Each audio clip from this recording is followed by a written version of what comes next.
Hello दोस्तों, welcome to my channel Kaleem Khan voice. दोस्तों, कैसे हैं आप?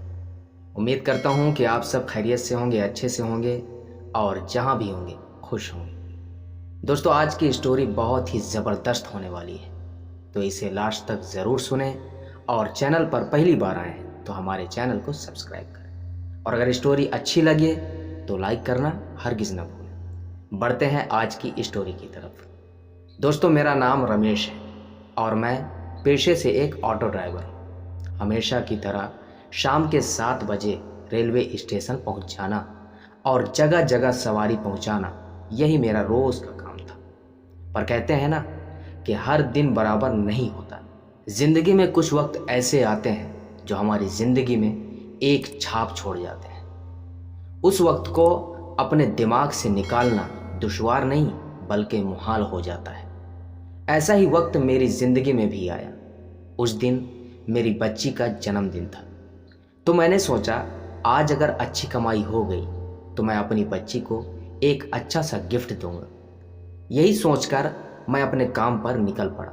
रात के करीब 8 बज चुके थे, लेकिन अभी तक कोई सवारी नहीं मिली थी। कुछ देर बाद एक औरत अपनी मुस्कान लिए चली आ रही थी। उसने तो पहले दूसरों को कहा कि मुझे इस गांव जाना है। सब ने कहा कि वो गांव यहाँ से करीबन 15 किलोमीटर है और गाड़ी जाएगी तो सिर्फ बुकिंग में, इसलिए 1000 से नीचे नहीं लेंगे। ये सब सुनकर उस औरत ने मना कर दिया।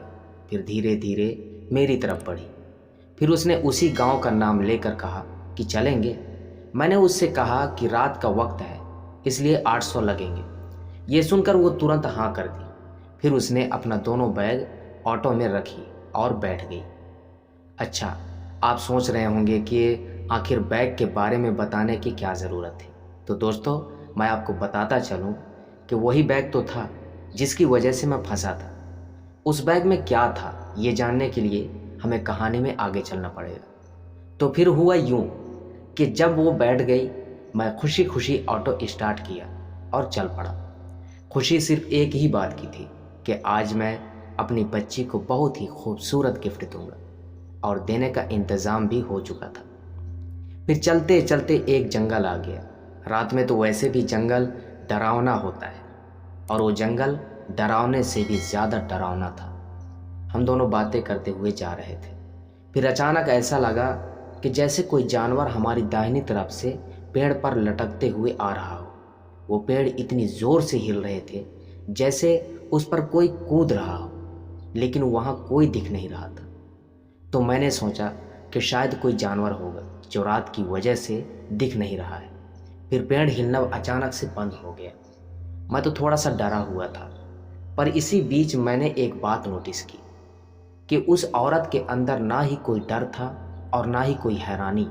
खैर, फिर मैं ज़्यादा ना सोचकर आगे बढ़ता रहा और आखिरकार उस औरत का घर आ गया। घर भी अजीब था दोस्तों। एक सुनसान इलाके में ना ही आसपास कोई घर था और ना ही कोई लाइट लगी हुई थी, और तो और वो घर बिल्कुल डरावना लग रहा था। खैर, फिर मैं पैसा लिया और निकल पड़ा।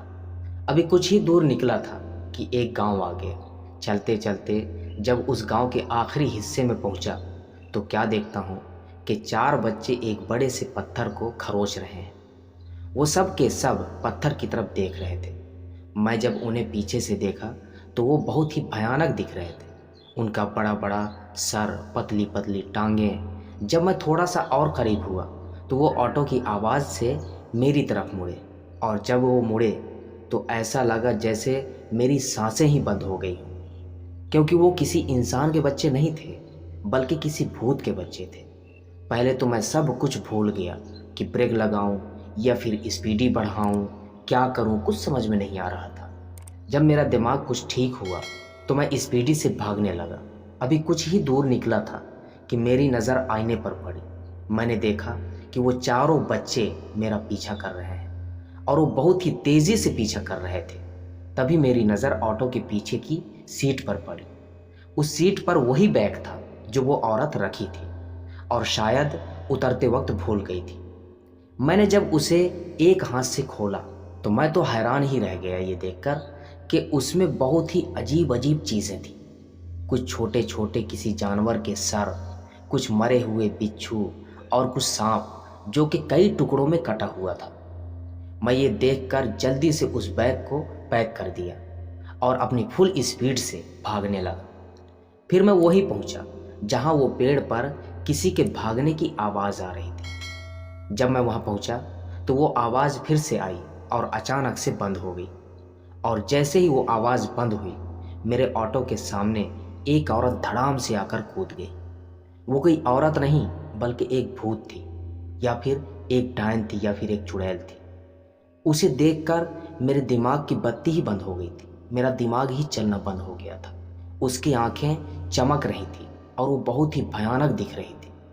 पर उसे देखकर ऐसा लग रहा था जैसे कि मैं उसे पहले भी देखा हूँ। और शायद मेरे दिमाग में ये बात भी आ गई थी कि ये वही औरत है जिसको मैं अभी छोड़कर आया हूँ। क्योंकि चेहरा भले ही डरावना था पर शक्ल उस औरत से मिल रही थी। मैं समझ गया कि हो ना हो ये अपना सामान लेने आई है। मैंने सोचा कि खुद से दे देता हूँ, पर ख्याल आया कि अगर मैं इसे खुद से दूंगा तो कहीं ये सोचकर मुझे कोई नुकसान न पहुँचाए कि मैं सबको बता दूंगा। इसलिए मैं धीरे से उतरा और खामोश खड़ा रहा। अब तो मैं ना ही पीछे जा सकता था और ना ही आगे, इसलिए मैं बेहोशी का नाटक करते हुए गिर पड़ा। कुछ देर बाद वो औरत, या फिर यूं कहूँ वो भूत, अपना सामान ली और न जाने कहाँ गायब हो गई। फिर मैं जल्दी से उठा और ऑटो स्टार्ट किया और निकल लिए। फिर मैं घर पहुंचकर आराम की सांस लिया। तो दोस्तों, ये थी आज की कहानी। अगर अच्छी लगी हो तो लाइक करना ना भूलें और साथ में हमारे चैनल को सब्सक्राइब करें और ज़्यादा से ज़्यादा इन स्टोरीज़ को, हमारी स्टोरीज़ को शेयर करें।